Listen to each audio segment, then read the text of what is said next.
M. Eugène Diomindongala, qui est le prisonnier personnel d'alias Joseph Kabila, qui est emprisonné à Makala, dont on refuse même qu'il ait droit aux soins, etc., etc.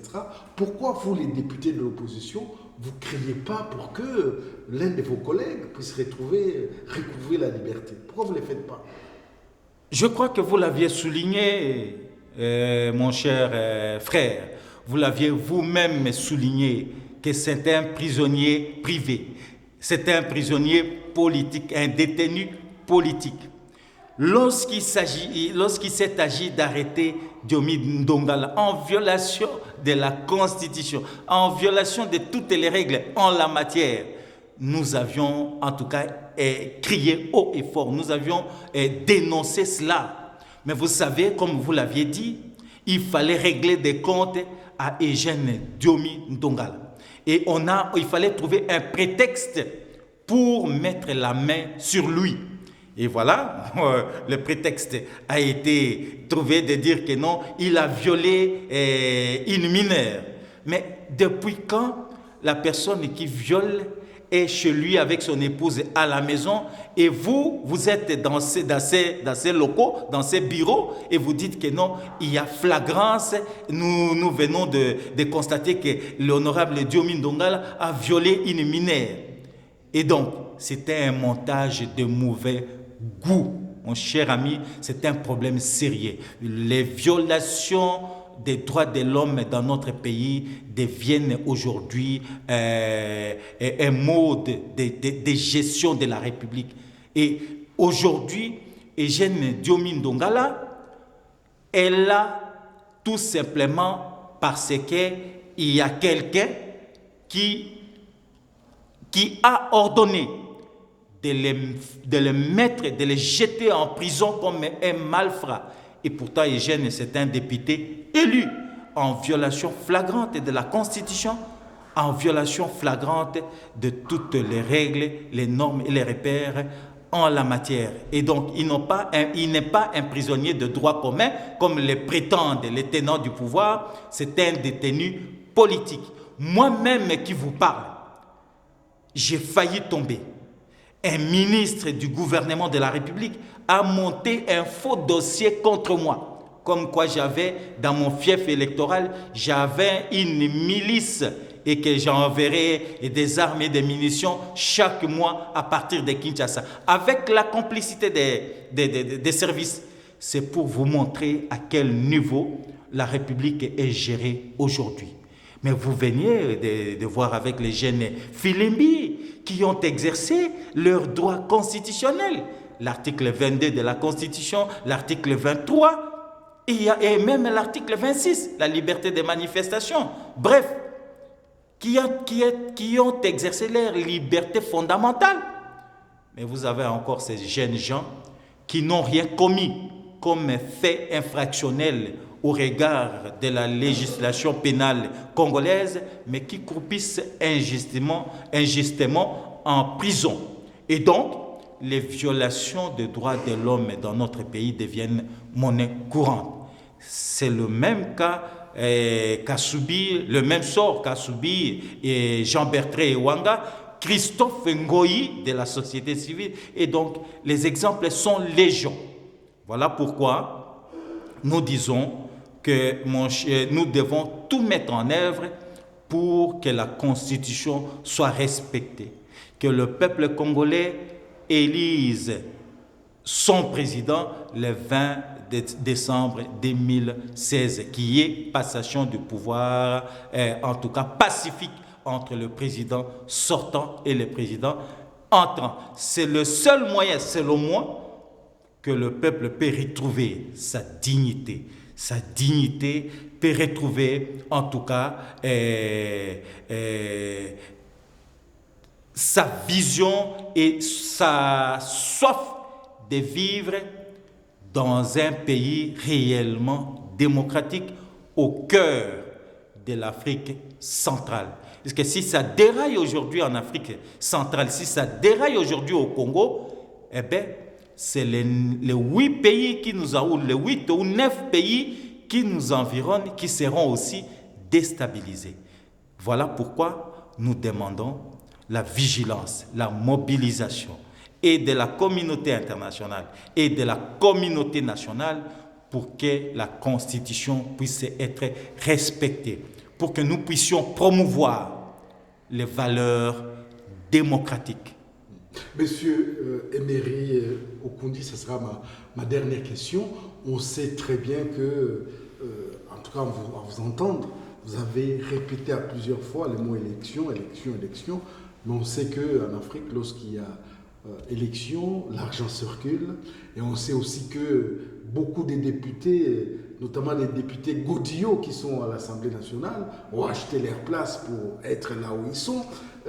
Qu'est-ce qui vous donne vraiment l'assurance que s'il y a des élections en 2016, il n'y aura pas corruption des députés, il n'y aura pas corruption déjà de la société civile, il n'y aura pas l'argent qui va circuler chez les sénateurs pour que alias Joseph Kabila se maintienne au pouvoir? Vous savez, moi, vous l'aviez souligné, moi je suis légaliste. Le président Kabila est à son dernier mandat et que le peuple n'acceptera pas qu'il puisse se représenter pour un troisième mandat ou alors qu'il puisse glisser, c'est-à-dire aller au-delà de son mandat. Ça, le peuple ne l'acceptera pas. C'est pour cette raison que le peuple rejette toutes les manœuvres dilatoires qu'il est en train de faire pour obtenir ces glissements. Et vous aviez suivi les événements qui se sont déroulés. Le 19, le 20, le 21, le 22, le 23, etc. Janvier 2015, c'est un refus catégorique du peuple à vouloir contourner le fameux article 220 ou vouloir changer les règles du jeu en plein match pour que M. Kabila puisse se maintenir au pouvoir. Et donc, dans ma tête, M. Kabila est à son dernier mandat.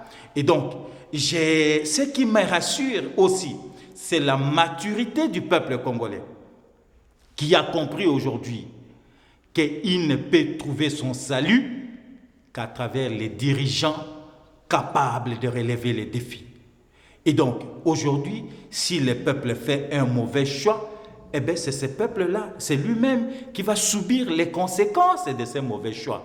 Voilà pourquoi nous appelons notre peuple à la maturité démocratique, à la maturité politique, pour ne pas se laisser corrompre, pour choisir les hommes et les femmes qu'il faut dans des fonctions, dans des places qu'il faut. Voilà, ce sera vraiment ma dernière question. Merci. Parce qu'il faut vous laisser aussi souffler un peu. Où en est-on avec la découverte de la fosse commune à Maluku? Ben, nulle part. Nous tournons en rond. Vous êtes député quand même. Effectivement. Vous ne pouvez pas interpeller les procureurs. Pourquoi vous ne faites pas, vous ne jouissez pas, enfin vous faites pas tout ce qui est à votre responsabilité pour que le peuple soit éclairé par rapport à ce qui se passe au niveau du pays. Non, nous 350 Congolais enterrés nuitamment. 450. Voilà. 420. Oui, c'est quand même énorme. Tout à fait. Oui. Tout à fait. Et même une seule personne, la vie humaine est sacrée. C'est la Constitution de la République qui l'a dit, c'est pas moi. Mon cher ami, nous avions fait tout ce qu'il fallait à notre niveau de député. Mais vous savez, la Constitution nous empêche. Lorsque la justice est là, nous ne pouvons pas, en tout cas, faire concomitamment avec la procédure, suivre la même procédure avec la justice au même moment. Et comme le gouvernement nous a promis que la justice est en train de mener ses enquêtes, eh bien, nous attendons. Mais nous avions attendu, même les organisations internationales demander qu'il y ait exhumation des corps inhumés pour que la vérité éclate. Et moi, je suis de cet avis, non seulement en tant que politique, mais en tant que réseau parlementaire pour le droit de l'homme. Moi, je suis de cet avis qu'il faudrait exhumer les corps inhumés pour que la vérité éclate au grand jour. Nous ne pouvons pas laisser cette situation sous silence. Mes chers amis, c'est peut-être une occasion d'appeler toutes les organisations nationales et internationales de droits de l'homme de faire en sorte que la vérité éclate au grand jour sur cette fosse commune de Maluku où l'on a enterré plus de 420 personnes. Voilà, c'était ma dernière question, mais avant de nous séparer, je voulais savoir où en est-on avec Joseph Olengankoy, votre président. Et il me semble qu'il est devenu aphone, comme celui qui dirige par défi les pays, mais pourquoi il ne parle plus? Pourquoi Olengankoy, on ne l'entend plus comme à l'époque de Mobutu? Non, ça fait un bout de temps que je suis sorti du pays, mais chaque jour, dans des réseaux sociaux, je suis en train de les suivre. Donc, il parle et il donne le point de vue de notre parti, le point de vue de la majorité des Congolais, il est en train de l'exprimer. Et avec tant d'autres collègues, nous sommes en train d'appeler notre peuple à l'éveil des consciences. Nous sommes en train de dire à notre peuple que plus de 5 ans d'âge, nous sommes arrivés à une maturité politique qui nous permet de prendre notre destin en main et de décider de l'avenir de notre pays. Monsieur Emery Okundi, député national de la République démocratique du Congo, nous vous remercions. Merci.